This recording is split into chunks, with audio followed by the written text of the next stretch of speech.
Hello friends, welcome to Punjab success mantra. आज one concept day में हम जिस कॉन्सेप्ट के बारे में डिस्कस कर रहे हैं वो है पब्लिक डेट। तो चलिए दोस्तों, शुरुआत करते हैं अपने सेशन की।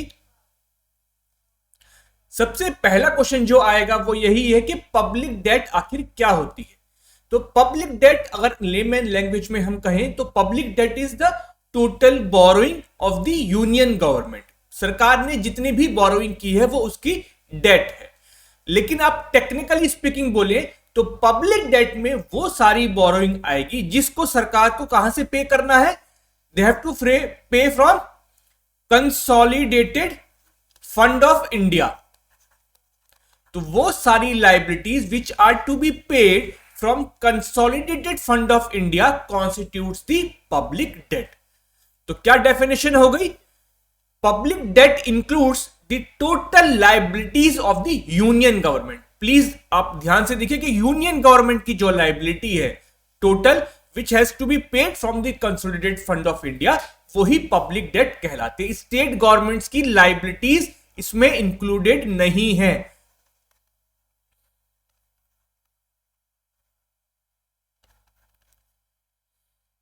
हमने पब्लिक डेट के बारे में बात कर ली कि सरकार के ऊपर कितनी लाइबिलिटी है जो कि उसके कंसोलिडेटेड फंड ऑफ इंडिया से पे करनी है।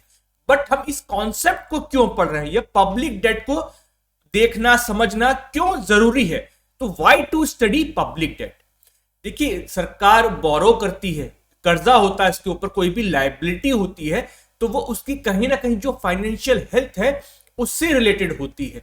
तो सरकार कितना अपना रेवेन्यू कमा पा रही है सो दैट वो एक्सपेंडिचर कर पाए। ऐसा तो नहीं कि वो डेट बहुत ज्यादा ले रही है, उसकी रीपेमेंट की कैपेसिटी नहीं है, वो कैसे पे करेगी बाद में। तो ये सब चीजें देखनी होती है। जैसे आप किसी इंडिविजुअल को ही ले, है ना, कि मान लीजिए उसकी इनकम तो 100 रुपए है, उसका खर्चा 200 रुपए है ना, तो उसने डेट कितनी ली होगी? 100 रुपए की। तो ये 100 रुपए वो कैसे पे कर पाएगा? वो किन चीजों के लिए डेट ले रहा है, कहां से ले रहा है, उसका क्या सोर्स है, उसकी क्या वो सस्टेनेबल है, बहुत हाई इंटरेस्ट रेट पर तो नहीं है। तो यही सब चीजें जो है वो किसके बारे में बताएंगी? सरकार की जो फाइनेंशियल हेल्थ है उसके बारे में बताएंगे। तो इसलिए पब्लिक डेट को स्टडी करना is very very important. Government relies heavily on market borrowing. जैसे हमने बताया कि गवर्नमेंट जो है मार्केट से बोरो करती है क्योंकि उसका जनरली जो एक्सपेंडिचर है वो एक्सीड करता है उसके रेवेन्यू से। तो वो कहां से ले रही है, क्या उसका सोर्स है, क्या सस्टेनेबिलिटी है, क्या इंटरेस्ट रेट है, क्या उसकी रीपेमेंट कैपेबिलिटी है कि वो इतना जो उसने डेट ली है, जो उसकी लाइबिलिटी है, क्या उसको रीपे कर पाएगी नहीं कर पाएगी। तो इन सब चीजों को जानने के लिए आपको पब्लिक डेट को स्टडी करना जरूरी है। अब पब्लिक डेट भी दो तरह की होती है। वो दो टाइप की कौन सी होती है? एक इंटरनल डेट जो कि इंटरनल सोर्सेस से ली जाए, या मैं कहूं तो जो रुपी डिनोमिनेटेड है।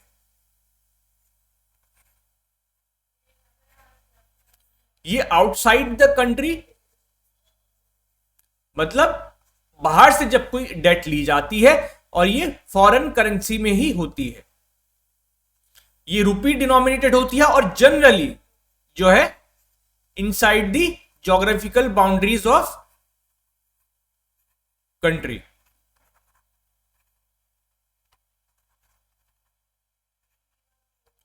तो ये दो टाइप की डेट होती है। अब इनको जो है थोड़ा डिटेल में देखते हैं, इंटरनल डेट और एक्सटर्नल डेट। सबसे पहले बात करेंगे इंटरनल डेट की। इंटरनल डेट मैंने जैसे बताया कि सरकार जो भी ज्योग्राफिकल बाउंड्री, मतलब इंडिया में सरकार जो भी बोरोइंग करेगी या जो भी बोरिंग उसकी रुपी डिनोमिनेटेड होगी वो इंटरनल डेट का पार्ट होगी। तो चाहे वो मार्केट से बोरो करे, पब्लिक सेक्टर बैंक से बोरो करें या बॉन्ड्स इशू करें, ये सब किसका पार्ट आएंगे? इंटरनल डेट का आएंगे। तो वो कौन से इंस्ट्रूमेंट्स हैं, कौन से तरीके हैं जिसके थ्रू जो है गवर्नमेंट बोरो करती है इंटरनल डेट, या अपने कंट्री के अंदर सरकार किस तरह से बोरो करती है, वो हम इंस्ट्रूमेंट्स अब देखने वाले। सबसे पहला इंस्ट्रूमेंट क्या है, ये सबसे पहला तरीका क्या है? वो है डेटेड सिक्योरिटीज। अब ये सिक्योरिटीज क्या है और डेटेड सिक्योरिटीज क्या है? देखिए, गवर्नमेंट जो है जब कोई भी बॉन्ड इशू करती है, जैसे प्राइवेट कंपनीज भी बॉन्ड इशू करती है। बॉन्ड क्या है? एक सिंपल एक पेपर है ना, जिसपे ये लिखा होता है कि इतनी की इन्होंने डेट ली है, इतना कर्जा है, इसके ऊपर इनको इतना इंटरेस्ट रेट देना है, कितने टाइम पीरियड के लिए देना है। तो इस बॉन्ड में क्या लिखा होगा, एक तो अमाउंट लिखा होगा, उसका मैच्योरिटी पीरियड लिखा होगा कि कितने साल के लिए है, क्या इंटरेस्ट रेट है, ये सब चीजें उस पर लिखी होती है। तो गवर्नमेंट जब बॉन्ड इशू करती है जनरल पब्लिक को या किसी फाइनेंशियल इंस्टीट्यूशन को, तो उसको सिक्योरिटीज कहते हैं। सिक्योरिटीज क्यों कहते हैं, सिक्योरिटीज इसलिए कहते हैं क्योंकि इसको कौन इशू कर रहा है, इसको गवर्नमेंट इशू कर रही है, एक सॉवरेन अथॉरिटी इशू कर रही है, इसलिए इसको सिक्योरिटीज कहा जाता है। गवर्नमेंट फेल नहीं हो सकती है, आप और मैं हो सकता है कि फेल हो जाए, हम डिफॉल्ट कर जाएं, हम अपना लोन रीपेमेंट ना कर पाए, बट गवर्नमेंट ऐसा नहीं कर सकती। वो एक सॉवरेन अथॉरिटी है, वो अपनी डेट जो है वो वापस करेगी करेगी, चाहे वो उसको और बोरो करना पड़े या चाहे उसको पैसा छापना पड़े या कहीं से भी करे, इंटरनेशनल फाइनेंशियल इंस्टीट्यूशन से लोन ले, but sovereign authority can not default, इसलिए उसको सिक्योरिटीज कहा जाता है, वो सिक्योर है। डेटेड सिक्योरिटीज का क्या मतलब हुआ, डेटेड सिक्योरिटीज का मतलब हुआ जब ये लॉन्ग टर्म के लिए इशू किया जाए, generally long to medium term, कहने का मतलब है more than 1 year. Layman language में अगर 1 साल से ज्यादा क्या कोई बॉन्ड इशू करती है जिसका मैच्योरिटी पीरियड 1 साल से ज्यादा है, तो उसको डेटेड सिक्योरिटीज कहा जाता है। तो ये क्या है, primarily fixed coupon securities of short medium and long term maturity which have specified redemption date. देखिए थोड़ी टेक्निकल लैंग्वेज हो गई है, बट जो मैंने आपको समझाया है, फिक्स्ड कूपन, फिक्स्ड कूपन का मतलब क्या हुआ, कूपन का मतलब होता है इंटरेस्ट रेट। सिक्योरिटीज मैंने आपको समझा दिया है, short medium and long term मतलब 1 साल से ज्यादा की होंगी। जो जनरल मैच्योरिटी पीरियड होता है 10 साल का होता है। मैच्योरिटी पीरियड का मतलब क्या है कि 10 साल तक आपको इसके इंटरेस्ट मिलेगा और 10 साल बाद जो भी पैसा आपने लगाया है वो आपको वापस मिल जाएगा। स्पेसिफाइड रिडेम्पशन डेट, रिडेम्पशन का मतलब क्या होता है, रिडेम्पशन का मतलब उस पर डेट लिखी होगी कि जिस दिन इश्यू हुआ है उससे 10 साल बाद या 25 साल बाद आप ये सिक्योरिटी जो है, बॉन्ड जो है वापस जमा करा सकते हैं और अपना पैसा वापस ले लेंगे। तो ये हो गया रिडेम्पशन डेट। तो आपका टेक्निकल लैंग्वेज जो है वो मैंने आपको सिंप्लीफाई करके बता दिया है। तो ये होती है डेटेड सिक्योरिटी जो कि गवर्नमेंट 1 साल से ऊपर के लिए इशू करती है। 1 साल से अगर कम की डेट चाहिए तो उसको कहते हैं ट्रेजरी बिल्स। ये भी गवर्नमेंट इशू करती है इनको, क्योंकि ये 1 साल से कम के होते हैं, लेस देन 1 ईयर, इसलिए इनको कहा जाता है ट्रेजरी बिल्स। तो ये 14 डेज के लिए भी इशू होते हैं, 91 डेज के लिए, 182 डेज के लिए और 364 डेज के लिए। 14 डेज के लिए जो इशू होते हैं उनको कहते हैं इंटरमीडिएट ट्रेजरी बिल्स।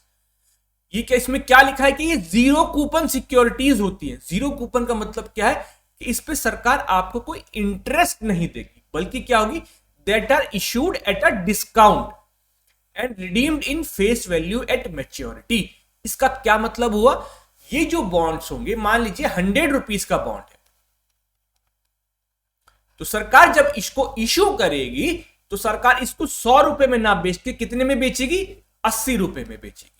ये डिस्काउंट देगी 20 रुपए का, है ना। और मान लीजिए 364 डेज के लिए सरकार ने दिया है, तो ये आपको 80 रुपए का आप खरीदेंगे और 364 डेज के बाद आप सरकार से उसके बदले में 100 रुपए ले सकते हैं। तो ये जो 20 रुपए का आपको प्रॉफिट हो गया एक तरह से। तो सरकार इस पे कोई इंटरेस्ट नहीं देती है, बल्कि इनको डिस्काउंट पे इशू करती है और जब आप रिडीम कराने जाएंगे तो उनको उसकी फेस वैल्यू पर खरीद लिया जाएगा। 3 टेन्योर का होता है, 91 डेज, 182 डेज और 364 डेज, ये इनका मैच्योरिटी पीरियड है। तीसरा क्या है, securities to international financial institutions. तो इंटरनेशनल फाइनेंशियल इंस्टीट्यूशन, सर आप कहेंगे कि सर ये तो जो है वो बाहर होते हैं, बाहर की उसमें होते हैं, वर्ल्ड बैंक, IMF या ADB या कोई भी है, तो ये तो बाहर के इंस्टीट्यूशन कहना चाहिए, हमारी ज्योग्राफिकल बाउंड्रीज के अंदर तो नहीं है। बट इनको जो सिक्योरिटीज गवर्नमेंट अगर इशू कर रही है तो वो रुपी डिनोमिनेटेड होता है, मतलब वो रुपीज में ही लोन ले रही, इसलिए ये इंटरनल डेट का पार्ट है। यहां बच्चे जनरली कंफ्यूज होते हैं कि सर ये इंटरनेशनल फाइनेंशियल इंस्टीट्यूशन को जो सिक्योरिटीज इशू की गई हैं ये क्यों इंटरनल डेट का पार्ट है। ये इंटरनल डेट का इसलिए पार्ट है क्योंकि ये तो एक तो गवर्नमेंट सिक्योरिटीज है जो कि रुपी में डिनोमिनेटेड है, जो कि रुपीज में इश्यू हुई है, इसलिए ये जो है इंटरनल डेट का पार्ट है। इंटरनल डेट के जो टाइप्स होते हैं वो देखते हैं। इंटरनल डेट, देखिए इंटरनल डेट आपने देख लिया, इंटरनल डेट के टाइप्स सिर्फ एक छोटा सा अंतर बताना है कि मार्केटेबल होती हैं और नॉन मार्केटेबल। मार्केटेबल मतलब जो भी गवर्नमेंट की सिक्योरिटीज होती हैं, जिन्हें आप डेटेड सिक्योरिटीज कहते हैं, या जो ट्रेजरी बिल्स होते हैं, ये क्या होते हैं, ये ऑक्शन के थ्रू दिए जाते हैं। इसमें आप और मैं भी पार्टिसिपेट कर सकते हैं, इसलिए ये क्या है, ये मार्केटेबल है। कुछ ट्रेजरी बिल्स सरकार इस तरह से इशू करती है जो कि सिर्फ हमारे पब्लिक सेक्टर बैंक्स खरीद सकते हैं या फिर और कोई फाइनेंशियल इंस्टीट्यूशन खरीद सकता है, तो उनको कहा जाता है नॉन मार्केटेबल। ये कौन से होते हैं, ये होते हैं इंटरमीडिएट ट्रेजरी बिल्स, जिनका मैच्योरिटी पीरियड कितना होता है, 14 डेज का होता है। तो ये क्या होते हैं, ये नॉन मार्केटेबल होते हैं, क्योंकि इसको इन जनरल कोई भी नहीं खरीद सकता, इनको सिर्फ पब्लिक सेक्टर बैंक या कोई फाइनेंशियल इंस्टीट्यूशन ही खरीद सकता है, इसलिए ये क्या है, ये नॉन मार्केटेबल है। दूसरे तरह के क्या होते हैं, वो मार्केटेबल होते हैं। तो इंटरनल डेट में ही मार्केटेबल भी हो सकते हैं और नॉन मार्केटेबल भी हो सकते हैं। अब बात करते हैं कि एक्सटर्नल डेट क्या होती है। एक्सटर्नल डेट जो कि एक्सटर्नल सोर्सेस से लिए जाए। एक्सटर्नल सोर्सेस मतलब जो कि हमारी कंट्री से बाहर के हों, जैसे कि इंटरनेशनल फाइनेंशियल इंस्टीट्यूशंस हैं बाहर के, जैसे आपने वर्ल्ड बैंक से लोन लिया है, रुपी में नहीं, अगर आपने डॉलर्स में लिया है, तो इसका मेन क्या है, फॉरेन करेंसी में अगर आपकी डेट डिनोमिनेटेड है, अगर आपने फॉरेन करेंसी में लोन लिया है, डॉलर्स में लिया है, पाउंड में लिया है, येन में लिया है, जो कि आपको उसी करेंसी में वापस करना है, तो वो एक्सटर्नल डेट का हिस्सा होगी।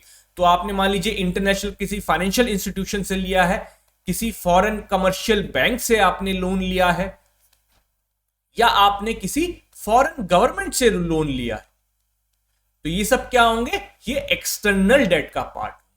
और आपने अगर लोन जिस करेंसी में लिया है, मान लीजिए डॉलर में लिया है, तो ये वापस भी आपको डॉलर में ही करना पड़ेगा।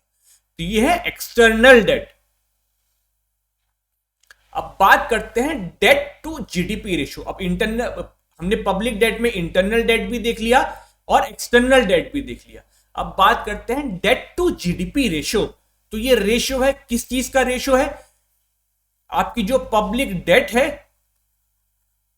और आपका जो जीडीपी है ना, ये तो हो गया डेट टू जीडीपी रेशियो। इसका क्या सिग्निफिकेंस है, देखिए इस रेशियो से आपको क्या पता चल रहा है, इस रेशियो से ये पता चल रहा है कि सरकार की कितनी रीपेमेंट कैपेसिटी है। देखिए सिंपली देखिए कि मान लीजिए कि मैंने 10 रुपए का लोन लिया है, मेरी लायबिलिटी जो है वो 10 रुपए की है, मेरे ऊपर डेट है 10 रुपए की, और मेरी जीडीपी, ये कहना चाहिए जो मेरी इनकम है वो है 100 रुपए, तो मेरा डेट टू जीडीपी रेशियो कितना हो गया, 10%। तो मेरी अगर टोटल इनकम में से 10% में जो देना है तो मैं ये दे पाऊंगा, मेरी रीपेमेंट कैपेसिटी इतनी होगी कि मैं इसको वापस कर पाऊं। लेकिन वहीं अगर ये मेरा डेट टू जीडीपी रेशियो 50% पे आ जाए, 60% पे आ जाए, 70% पे आ जाए, तो इसका मतलब क्या है कि मेरी जो इनकम है वो इतनी नहीं है, इतनी पर्याप्त नहीं है कि मैं अपनी जो डेट है उसको सर्विस कर पाऊं, उसका इंटरेस्ट पेमेंट कर पाऊं। तो मुझे क्या करना है, अपने डेट को कम लेकर के आना है इन कंपेयर टू जीडीपी, क्योंकि जीडीपी क्या है, हमारी सरकार की इनकम है, हमारे देश की जो इनकम है वो है, और डेट क्या है कि जो हमारे ऊपर लायबिलिटी है।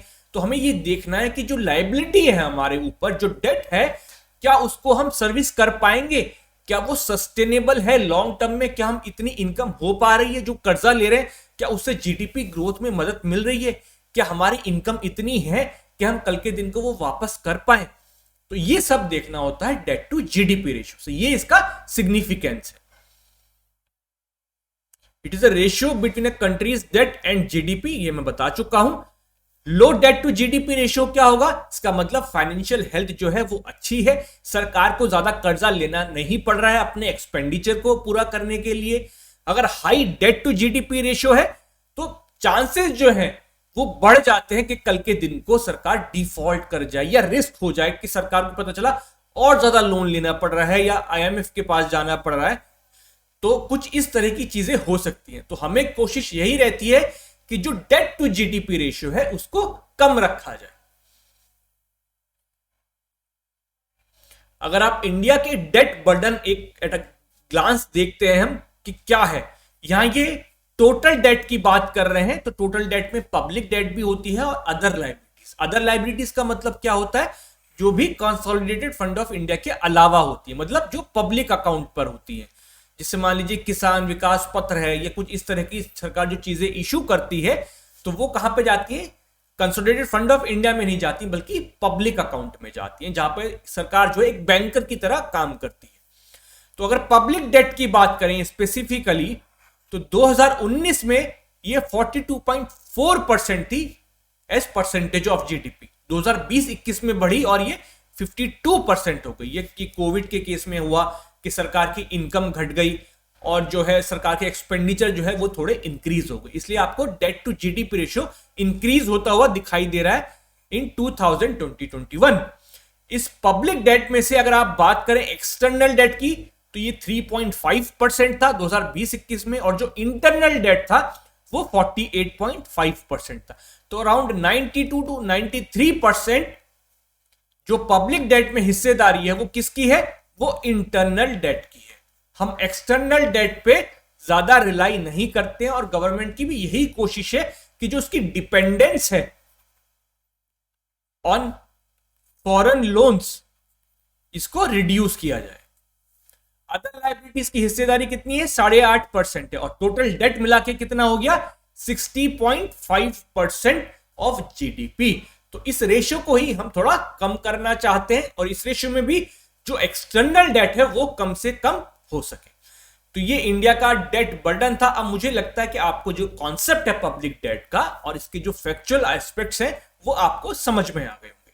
अब देखते हैं कि किस तरह के MCQ पूछे जा सकते हैं। Suppose your country's public debt to GDP ratio were exploding and you wish to stabilize it. One of your advisors tells you that by monetizing the debt, you will save the interest payment on the debt since you will pay 0% on the monetary base you create. The reason you fire your advisor is that, मतलब आपका date to GDP ratio बहुत ज्यादा हो रहा है, तो आपके adviser ने कहा कि आप पैसा प्रिंट कर लो। मोनेटाइजिंग का मतलब क्या है, पैसा प्रिंट करना, कि आप पैसा प्रिंट कर लो। प्रिंट कर लोगे तो आपको उस पर कोई इंटरेस्ट भी नहीं देना है, और आपका जो पब्लिक डेट है वो भी उतर जाएगा, और ये public debt to GDP ratio जो है वो स्टेबलाइज हो जाएगा। लेकिन आपने उसको फायर कर दिया। क्यों फायर कर दिया, क्यों निकाल दिया उसको, तो उसका रीजन पूछ रहे हैं। GDP will also decrease. B, monetizing the debt is not legal. C, this might help to stabilize the debt to GDP ratio, but it will fuel inflation. D, this is equivalent to defaulting on sovereign debt. तो इसका correct answer क्या होगा कि अगर आपके ऊपर date बढ़ रहा है, पब्लिक डेट बढ़ रही है, तो क्या आप पैसा छापेंगे, क्या आप उसको मोनेटाइज करेंगे? जी नहीं, उसको मोनेटाइज नहीं करेंगे, क्योंकि अगर आपने मोनेटाइज किया, पैसा छापा, तो इकोनॉमी में जो है वो इन्फ्लेशन के चांसेस बढ़ जाएंगे, क्योंकि आपने पैसा छापा तो मनी सप्लाई इंक्रीज होगा। मनी सप्लाई इंक्रीज होगा तो डिमांड इंक्रीज होगी, और अगर सप्लाई इंक्रीज नहीं हो पाती, जो कि अचानक से इंक्रीज नहीं हो सकती है, तो क्या होगा, इन्फ्लेशन जो है वो एक्सप्लोड कर जाएगा, बहुत ज्यादा बढ़ जाएगा। उसको फिर आप कंट्रोल नहीं कर पाएंगे और आपकी करेंसी की वैल्यू जो है वो बहुत ज्यादा गिर जाएगी। इसीलिए कभी भी अपनी डेट को मोनेटाइज नहीं किया जाता है। तो इसका जो करेक्ट ऑप्शन है वो क्या होना चाहिए, वो होना चाहिए ऑप्शन सी, कि भाई मोनेटाइज करने से पब्लिक डेट को तो रिड्यूस कर देंगे, बट आप दूसरी समस्या इन्फ्लेशन को बहुत ज्यादा बढ़ा सकते हैं। तो इसका जो करेक्ट ऑप्शन होगा वो होगा ऑप्शन सी। MCQ के बाद बात करते हैं कि मेंस में किस तरह का क्वेश्चन आ सकता है। What do you understand by public debt? Highlighting the trend of public debt in India suggest measures to make the public debt more sustainable. इस तरह का क्वेश्चन जो है वो आपसे मेंस में पूछा जा सकता है। Thank you so much friends, मुझे उम्मीद है कि आपको ये पब्लिक डेट का कॉन्सेप्ट जो है वो समझ में आ गया। Thank you.